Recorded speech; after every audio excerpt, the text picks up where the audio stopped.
तो क्वेश्चन जितने हो सकते हैं उसको प्रैक्टिस करो, ठीक है, डेली। तो अब हम पढ़ते हैं ब्रेक डाउन वोल्टेज और dielectric strength. Break down voltage and dielectric strength. Break down voltage क्या है? जैसे मान लो कि किसी भी कैपेसिटर की एक मैक्सिमम कैपेसिटी है इलेक्ट्रिक फील्ड झेलने की, कि कोई भी कैपेसिटर जो है एक मैक्सिमम इलेक्ट्रिक फील्ड ही झेल सकता है, उसके बाद वो ब्रेक हो जाएगा। ब्रेक हो जाएगा, कैसे ब्रेक होगा वो मैकेनिज्म हमें देखना है। तो ये मैकेनिज्म थोड़ा सा कॉन्सेप्चुअल पार्ट में आएगा, और वो कॉन्सेप्चुअल पार्ट ध्यान से समझना है। स्टेटमेंट इसमें आ सकते हैं और हमारा न्यूमेरिकल भी आएगा। तो हम पढ़ेंगे डाइलेक्ट्रिक स्ट्रेंथ। तो पहले तो डाइलेक्ट्रिक क्या है? Dielectric is an insulator. Dielectric कुछ नहीं है, dielectric is an insulator, normal insulator है। ये दो टाइप के हो सकते हैं, पोलर डाइलेक्ट्रिक हो सकता है, पोलर डाइलेक्ट्रिक और नॉन पोलर डाइलेक्ट्रिक।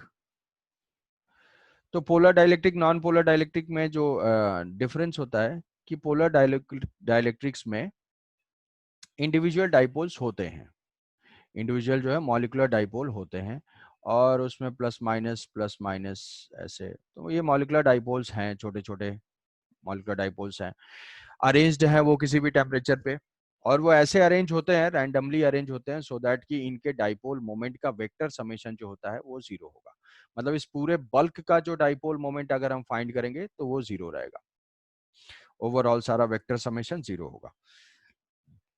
तो इलेक्ट्रिक फील्ड अगर नहीं है तो इलेक्ट्रिक फील्ड नहीं है। अब नॉन पोलर डाइलेक्ट्रिक में मॉलिक्यूलर डाइपोल ही एब्सेंट होते हैं, मिसिंग होते हैं। तो हम बोल सकते हैं कि नॉन पोलर डाइलेक्ट्रिक में मॉलिक्यूलर डाइपोल नहीं होते हैं। तो उसको हम ऐसे बोलते हैं कि in non polar dielectric centre of positive charge और सेंटर ऑफ नेगेटिव चार्ज, मतलब न्यूक्लियस का जो सेंटर है और इलेक्ट्रॉन क्लाउड का जो सेंटर है वो कोइंसाइड करता है। तो कोई भी चार्ज का सेपरेशन नहीं है, चार्ज का सेपरेशन नहीं है तो डाइपोल मोमेंट जीरो है, तो मॉलिक्यूलर डाइपोल जो है इसमें जीरो होता है। तो अगर इलेक्ट्रिक फील्ड एब्सेंट है तो दोनों ही सिनेरियो में सब कुछ सेम है। मतलब क्या है कि दोनों ही सिनेरियो में dipole moment of the sample वो जीरो है। लेकिन जब हम इलेक्ट्रिक फील्ड अप्लाई करते हैं, इलेक्ट्रिक फील्ड हम जब अप्लाई करेंगे, तो इलेक्ट्रिक फील्ड में हम ये जानते हैं कि अगर किसी भी डाइपोल को हम इलेक्ट्रिक फील्ड में प्लेस करते हैं तो क्या उसके ऊपर नेट फोर्स एक्ट करता है? नहीं। अगर वो यूनिफॉर्म इलेक्ट्रिक फील्ड है तो नेट फोर्स क्या रहेगा? जीरो। नेट फोर्स अगर जीरो होगा और टॉर्क एक्ट करेगा, हाँ टॉर्क तो एक्ट करेगा, कितना? टॉर्क हो जाएगा P क्रॉस E। कि अगर यूनिफॉर्म इलेक्ट्रिक फील्ड में प्लेस करते हैं तो नेट फोर्स जीरो है, बट टॉर्क एक्ट कर रहा है P क्रॉस E। तो ये जो है टॉर्क की वजह से वो अलाइन होगा किस डायरेक्शन में? फील्ड के डायरेक्शन में। तो ये मान लो छोटा सा डाइपोल है, इस डाइपोल पे हमने इलेक्ट्रिक फील्ड में प्लेस कर दिया, तो ये डाइपोल धीरे धीरे सीधा होने लगेगा, अलाइनमेंट इसका होने लगेगा। अब मान लिया कि इसमें क्या है, जैसे ही फील्ड अप्लाई करेंगे सारे तुरंत अलाइन हो जाएंगे, ऐसा नहीं है। मान लिया कि 100 है तो 100 में से किसी इलेक्ट्रिक फील्ड पे 50% अलाइनमेंट हुआ, किसी इलेक्ट्रिक फील्ड पे जो है 60% अलाइनमेंट हुआ। ऐसे करते करते मान लो हमने मैक्सिमम फील्ड अप्लाई कर दी है, मैक्सिमम एक फील्ड अप्लाई की है, और उसमें सारे अलाइंड हो गए, ऐसे सारे इसके डायरेक्शन में अलाइन हो गए।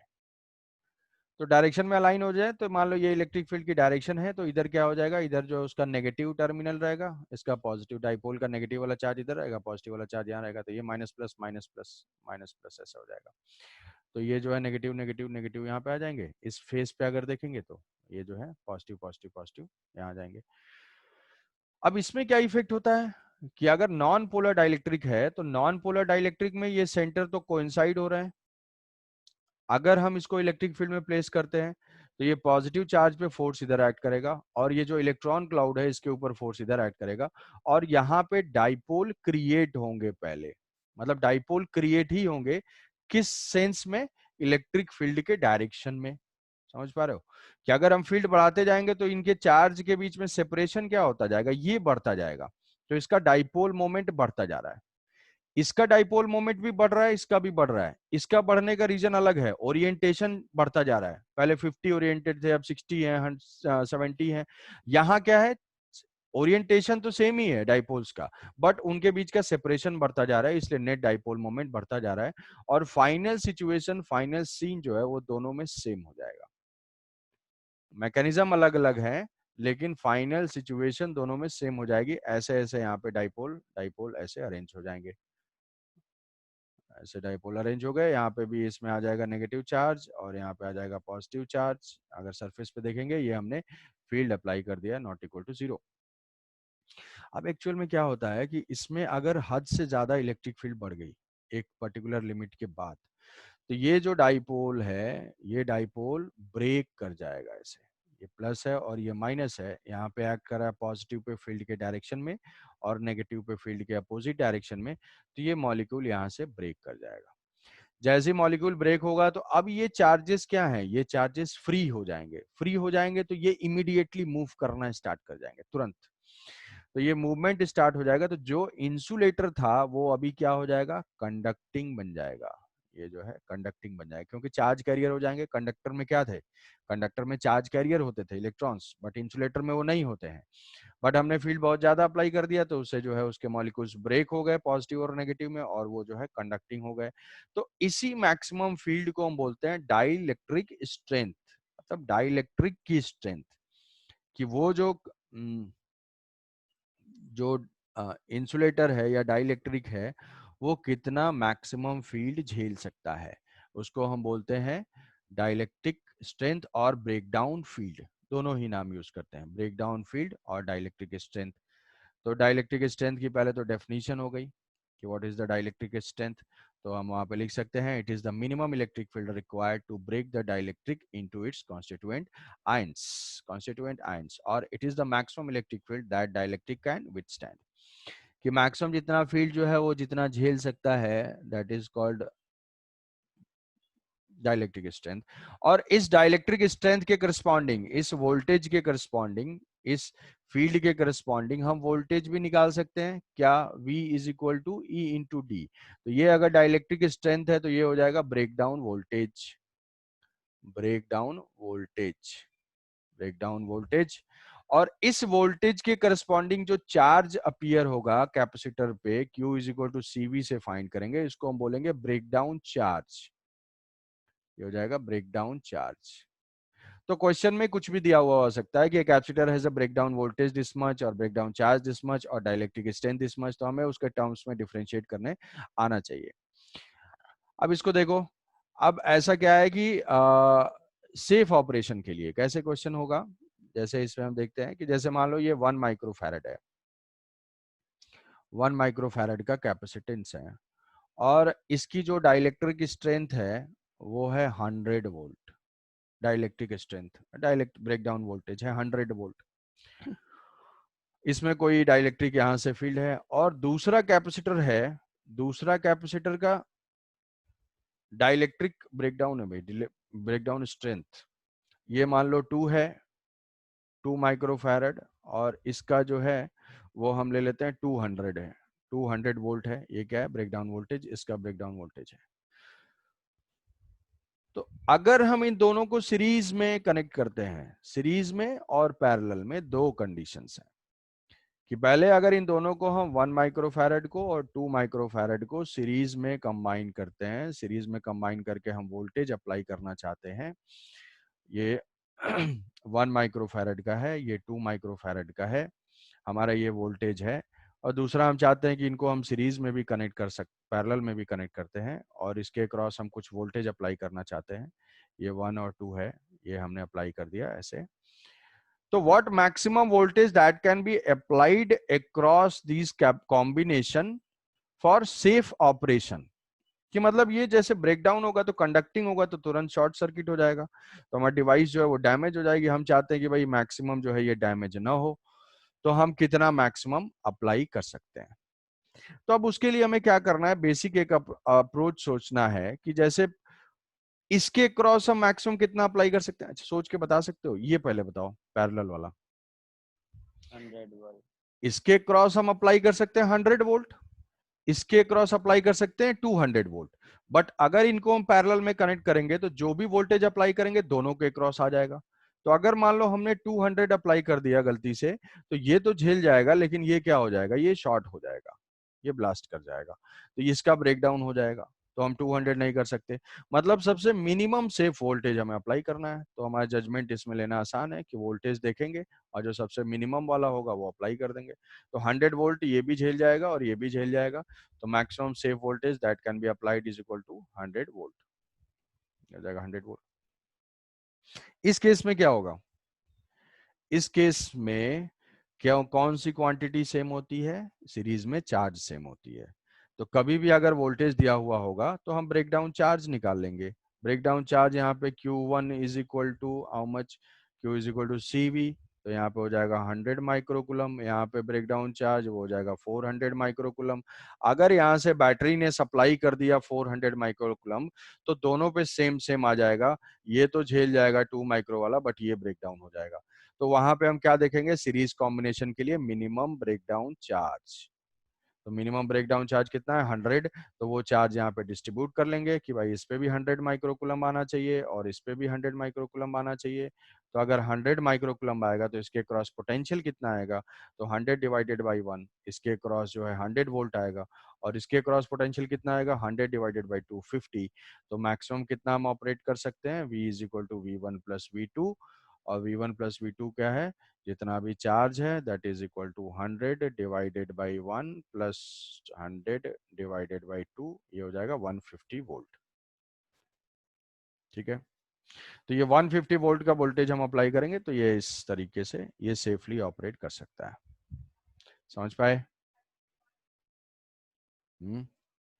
कोई डाउट? पैरेलल में हमें देखना है मिनिमम वोल्टेज और सीरीज में देखना है मिनिमम चार्ज। 2-3 कैपेसिटर दिए होंगे, सबका अलग अलग होगा, तो सबका चार्ज फाइंड कर लेंगे। जो मिनिमम वाला होगा वही सब पे डिस्ट्रीब्यूट कर देंगे और नेट पोटेंशियल डिफरेंस बता देंगे। पैरेलल में वोल्टेज अगर दिया हुआ है देख लेंगे, जो मिनिमम होगा वही अप्लाई करेंगे। इस तरीके से हम ब्रेकडाउन वोल्टेज सेफ ऑपरेशन के लिए फाइंड कर सकते हैं। ये समझ पाए? तो जो क्वेश्चन जो है संबित ने और कृष्ण प्रिया ने सेंड किया था, वो दोनों में ब्रेकडाउन वोल्टेज का कॉन्सेप्ट है। ठीक है, तो ये था भी breakdown voltage, breakdown charge capacitors का। तो कैपेसिटर का मोस्ट ऑफ द पार्ट हमने कवर कर लिया है। सारे जितने भी कॉन्सेप्ट हैं सीरीज के, पैरेलल के, इंक्रीज डिक्रीज के, जो ग्राफ है, पार्शियली फील्ड डाइलेक्ट्रिक है, कंप्लीटली फील्ड डाइलेक्ट्रिक है, उसका जो डेरिवेशन है, और फिर चार्ज अनचार्ज को कनेक्ट करने के लिए है, सीरीज पैरेलल फाइंड करने के लिए है। अब फिर उसके बाद spherical capacitor, cylindrical capacitor. Cylindrical capacitor का कोई फॉर्मूला बता सकता है, किसी को याद हो अगर? सिलिंड्रिकल कैपेसिटर का formula? 4 pi epsilon AB by D। अच्छा, तो स्फेरिकल का क्या है? करेक्ट है सर? नहीं, करेक्ट होता तो फिर आके क्यों पूछता? स्फेरिकल का है 2 पाई epsilon not L by ln B by A। Cylindrical का 2 पाई एप्सिलॉन नॉट, सिलिंड्रिकल हाँ 2 पाई epsilon not ln B by A। ठीक है, ए। हाँ, तो ये जो है फॉर्मूला याद रखना है। अब हम एक दो वैरायटी के क्वेश्चन और कर लेते हैं और इससे हमारा जो कैपेसिटर वाला सेक्शन है वो कंप्लीट हो जाएगा। तो यहाँ से जैसे मान लो पहले distribution of charge on parallel plate, distribution of charge on parallel plate capacitor के लिए भी एप्लीकेबल है और इलेक्ट्रोस्टैटिक्स में भी है। बोला था कि ये सॉल्व करवाऊंगा कि ये दो पैरेलल प्लेट्स हैं, ये दो पैरेलल प्लेट्स हैं, इनके ऊपर हमने चार्ज दे दिया। एक के ऊपर चार्ज दिया Q1, दूसरे के ऊपर चार्ज दिया Q2। Q1 है और Q2 है। हमें फाइंड करना है, find the charge on each face, her face के ऊपर चार्ज फाइंड करना है। किसी को किसी भी स्टेज पे कुछ भी डाउट होगा तो बोलोगे, ठीक है? कुछ भी डाउट होगा, मैं सॉल्व कर रहा हूँ इसको।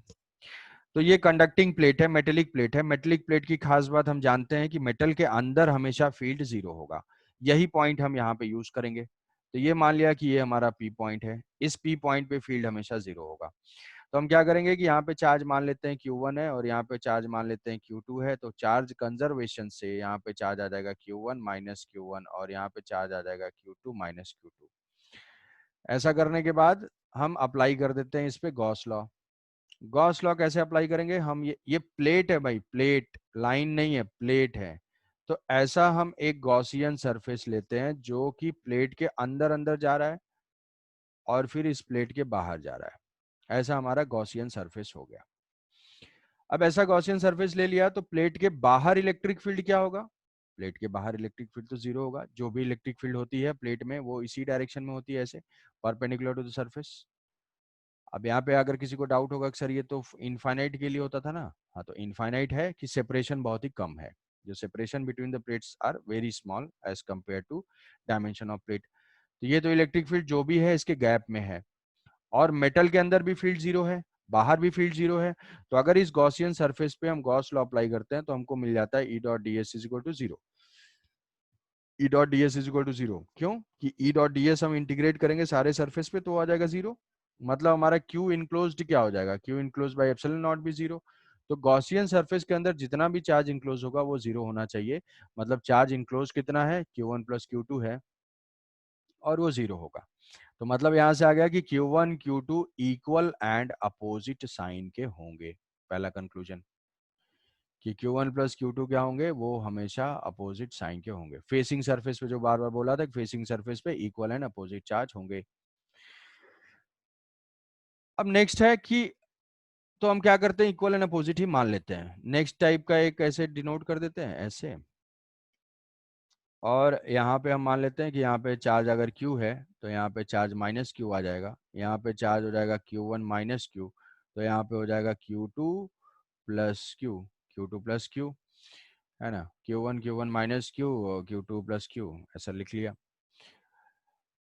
फेसिंग सरफेस वाला एक लॉजिक हमने अप्लाई कर दिया। अब इस पॉइंट पे जीरो दिखाना है हमें फील्ड P पॉइंट पे, तो इलेक्ट्रिक फील्ड पॉइंट P पे चारों सरफेस की वजह से मार्क कर देते हैं। अगर इनको 1 2 3 4 1 2 3 4, तो देखो वन जो P पॉइंट है, P पॉइंट पे पहले वेक्टर वन बताओ, वेक्टर वन सरफेस का इसका, तो इसका वेक्टर ये तो पॉजिटिव चार्ज है, तो पॉजिटिव चार्ज पे इस डायरेक्शन में होगा, इसको हम डिनोट कर देंगे E1। फिर टू क्या है? टू भी पॉजिटिव है, तो इसके लेफ्ट में है अवे फ्रॉम द प्लेट, तो ये हो जाएगा E2, ये वेक्टर डिनोट कर दिया। E3 नेगेटिव चार्ज है टुवर्ड्स द प्लेट, E3 जो है टुवर्ड्स द प्लेट हो जाएगी, ये हो जाएगी E3। और E4 पॉजिटिव चार्ज है, तो ये हो जाएगा E4। ये हमारे 4 वेक्टर हो गए। अब यहां से अगर मैग्नीट्यूड वाइज देखेंगे तो यहाँ तो चार्जेस सेम है, तो E2 is equal to E3 का जो मैग्नीट्यूड होगा वो हो जाएगा सिग्मा बाई, अब सरफेस है, सरफेस टोटल प्लेट नहीं, इस सरफेस पे कितना चार्ज है? Q। कितना चार्ज डेंसिटी है? Q divided by A। तो फील्ड कितना होगा? Q divided by 2A epsilon not. 2 और 3 का Q sigma by 2 epsilon naught. Sigma हो जाएगा चार्ज परंट एरिया। तो ये E2 E3 हो गया। E2 and E3 opposite direction में है, मैग्नीट्यूड सेम है, ये कैंसिल आउट हो जाएंगे। अब जब P पॉइंट पे नेट फील्ड ही जीरो है, तो नेट फील्ड जीरो है मतलब E1 और E4 भी कैंसिल आउट करेंगे। डायरेक्शन तो अपोजिट ही है, बस हम उनके मैग्नीट्यूड को बैलेंस कर देते हैं। तो मैग्नीट्यूड अगर लिखेंगे तो सिग्मा बाई 2 एप्सिलॉन नॉट, मतलब कि ऐसे लिख लेते हैं, ध्यान से भाई थोड़ा जगह रहना। E1 is equal to E4, E1 is equal to what? Q1 minus Q divided by 2A epsilon naught. ये 2A क्यों किया? सिग्मा के लिए, सिग्मा बाई 2 एप्सिलॉन नॉट, एक सरफेस की वजह से। और यहाँ पे हो जाएगा Q2 plus Q divided by 2A epsilon naught. Area सबका सेम है, ये कैंसिल आउट हो जाएगा। यहाँ से हमारे पास Q की वैल्यू आ जाएगी, Q is equal to Q1 minus Q2 divided by 2। तो फेसिंग सरफेस पे इक्वल एंड अपोजिट, वहां चार्ज आ जाएगा Q1 माइनस Q2 बाई 2। और आउटर सरफेस पे चार्ज कितना आएगा? यहाँ पे Q1 Q पुट करोगे, यहाँ पे Q पुट करेंगे तो Q1 माइनस दिस, तो ये आ जाएगा Q1 plus Q2 by 2, Q1 plus Q2 by 2। ठीक है, यहाँ तक किसी को कोई डाउट? ठीक है, कोई भी डाउट नहीं है तो फील्ड जीरो करके हमने ये फाइंड कर लिया। तो अब इसके बाद चार्जेस को डिस्ट्रीब्यूट कर लेते हैं और उस फॉर्मूला को जनरलाइज कर लेंगे, याद रख लेंगे, बार बार वही अप्लाई करना होगा। तो यहाँ पे अगर चार्ज दिया Q1, यहाँ चार्ज दिया Q2, तो आउटर फेस पे हमेशा चार्ज क्या रहेगा, Q1 plus Q2 divided by 2। यहाँ पे कितना चार्ज होगा, Q1 minus Q2 divided by 2। यहाँ अगर प्लस आता है तो उतना ही मैग्नीट्यूड का नेगेटिव चार्ज आएगा। और आउटर फेस पे अगर देखोगे तो था Q2 प्लस Q, उसको पुट करने के बाद बाहर में सेम आएगा, Q1 plus Q2 divided by 2। Outer face पे हमेशा सेम चार्ज होंगे, आउटर फेस पे हमेशा सेम चार्ज होंगे, आउटर मोस्ट पे। और कैसे डिस्ट्रीब्यूट करेंगे, नेट चार्ज डिवाइडेड बाई 2। तो अब इसी लॉजिक को अगर हमें मल्टीपल प्लेट्स दिए हुए हैं, 3-4 प्लेट्स दिए हुए हैं, सबके ऊपर चार्जेस को डिस्ट्रीब्यूट करना है। सपोज करो कि यहाँ से जो है, यहाँ पे 4Q है और यहाँ पे 3Q है और यहाँ पे Q है। फाइंड करना है कि what is the, find the charge on each face. तो चार्ज ऑन ईच फेस हम फाइंड कर सकते हैं। आउटर पे क्या होगा, total charge divided by 2। Total charge is equal to how much, 7Q 8Q। 8Q divided by 2 यहाँ पे हो जाएगा 4Q। अब इस प्लेट का चार्ज कंजर्व्ड होना चाहिए, कंजर्वेशन ऑफ चार्ज से यहाँ पे क्या आ जाएगा, -3Q, क्योंकि नेट चार्ज है Q। फेसिंग सरफेस पे इक्वल एंड अपोजिट, तो यहाँ क्या हो जाएगा, 3Q। -3Q तो +3Q। और नेट चार्ज 4Q है, तो यहाँ क्या आएगा, Q आएगा। यहाँ Q आएगा तो यहाँ पे क्या आ जाएगा, -Q आ जाएगा। कंजर्वेशन ऑफ चार्ज से यहाँ पे देखोगे तो अपने आप वो कंडीशन बैलेंस हो जाएगी, आउटर मोस्ट पे 4Q आ जाएगा। ठीक है, तो ऐसे हम लोग चार्ज डिस्ट्रीब्यूट कर लेंगे पैरेलल प्लेट्स में। आई बात समझ में, कोई कंफ्यूजन, कोई डाउट?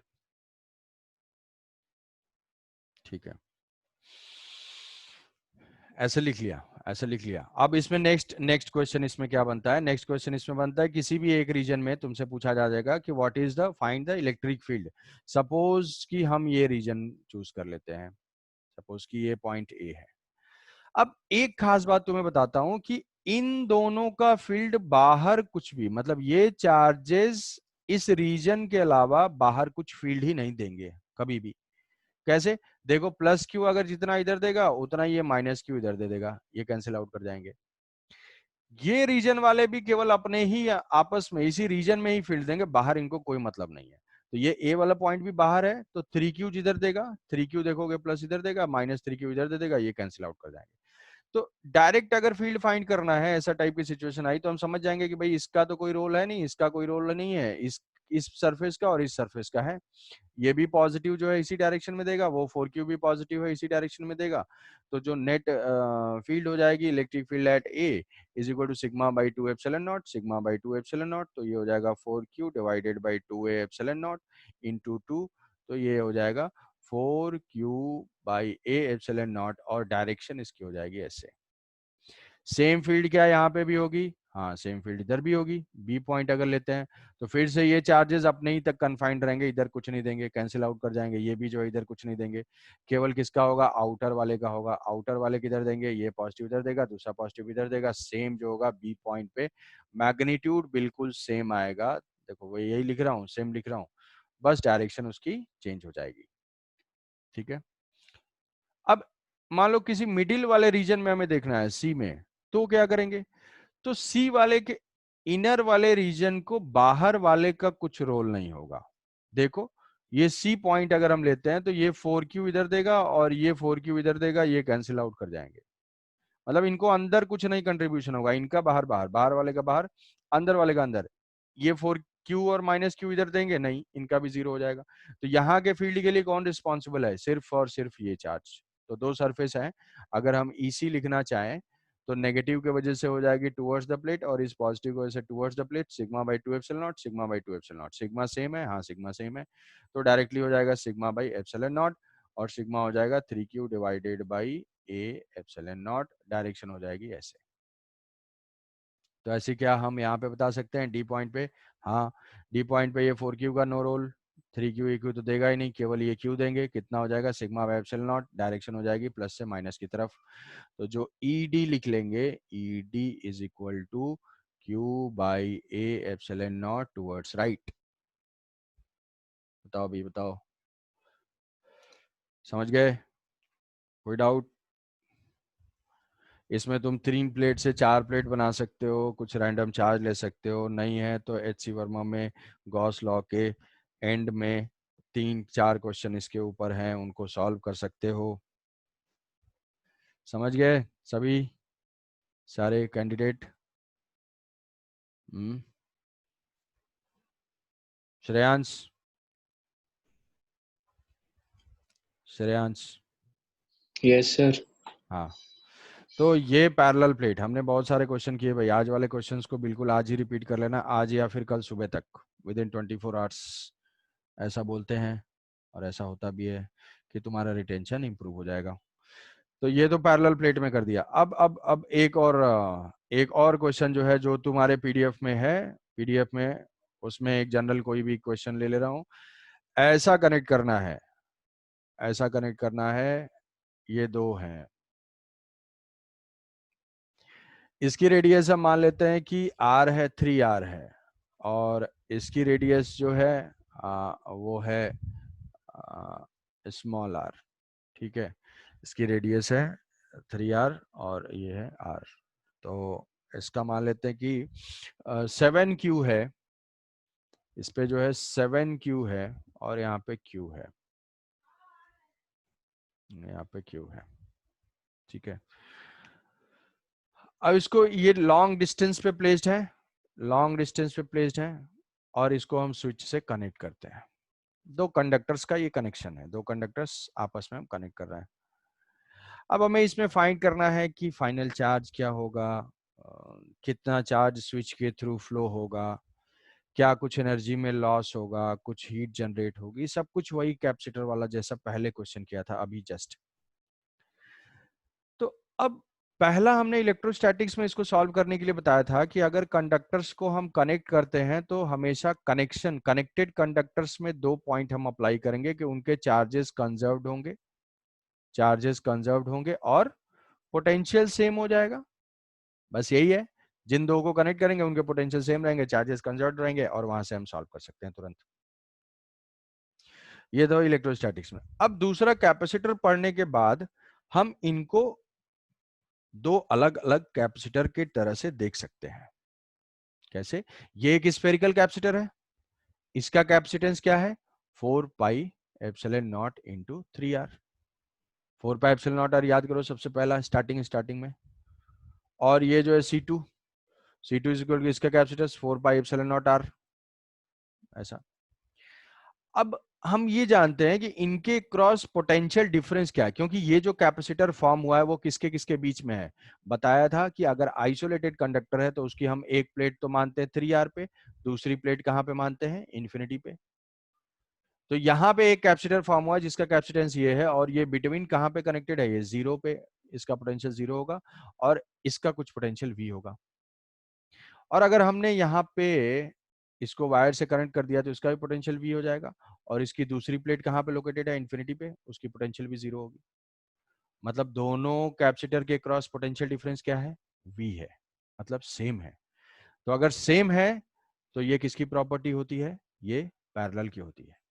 तो अगर पोटेंशियल सेम है, पैरेलल टाइप से ये कनेक्टेड हैं, तो हम ये बोल सकते हैं कि पैरेलल में जो चार्ज होता है डायरेक्टली प्रोपोर्शनल टू कैपेसिटेंस। तो अगर charge directly proportional to capacitance होता है तो मतलब हम ऐसे बोल सकते हैं कि Q1 पे जितना चार्ज होगा by Q1 by Q2 is equal to C1 by C2। पहला पॉइंट तुम्हें ये याद रख लेना है। ऐसे कनेक्शन में कैपेसिटेंस पुट करेंगे 4 पाई एप्सिलॉन नॉट, तो कैंसिल आउट ही हो जाएगा, ये आ जाएगा Q1 by Q2 is equal to 3 divided by 1, 3 by 1। और टोटल कितना चार्ज डिस्ट्रीब्यूट होना है, चार्ज तो कंजर्व्ड रहेंगे, टोटल है 8Q, 8Q, 8Q। आई बात समझ में? तो ये तो टोटल है 8Q।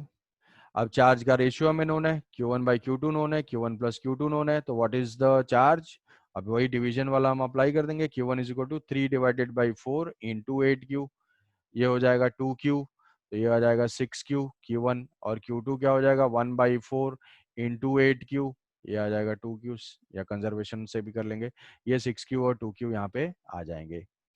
तो फाइनली जो है इस पे कितना चार्ज आ जाएगा, पहले जो है यहाँ Q था, अभी इस पे कितना आ जाएगा, Q1 is equal to 6Q, और यहाँ पे पहले 7Q था, अभी यहाँ पे कितना बचा 2Q।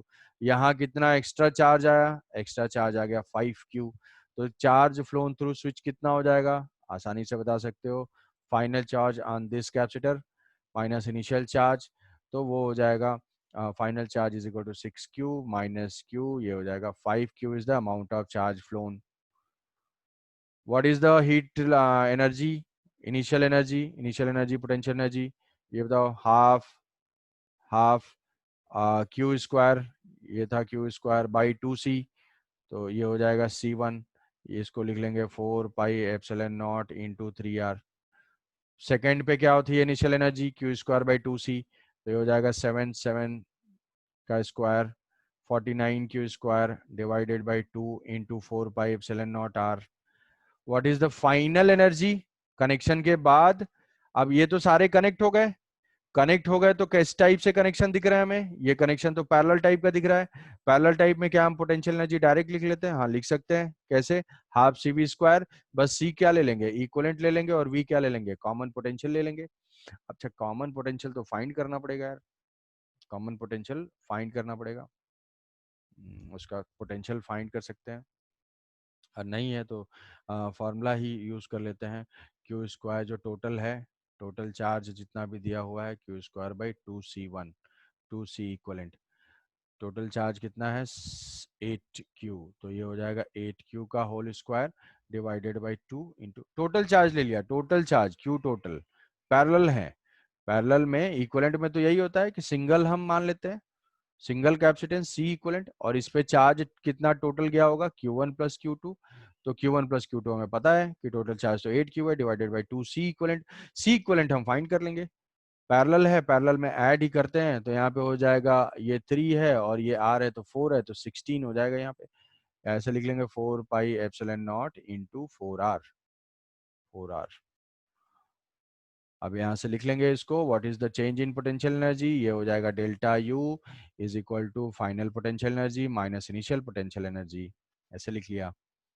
फाइनल ये हो जाएगा, इनिशियल ये हो जाएगा, दोनों को ऐड करने से आएगी initial potential energy. What is the heat loss, heat loss के लिए हमारा वही इक्वेशन है, work done by battery is equal to change in potential energy plus heat loss. अब कहोगे बैटरी का क्या होगा, बैटरी है नहीं तो वो तो वैसे ही जीरो हो जाएगी, तो हीट लॉस क्या हो जाएगी, heat loss is equal to minus of delta U, जो पोटेंशियल एनर्जी आएगी उसमें माइनस अप्लाई कर देंगे, आंसर आ जाएगा ये। आई बात समझ में?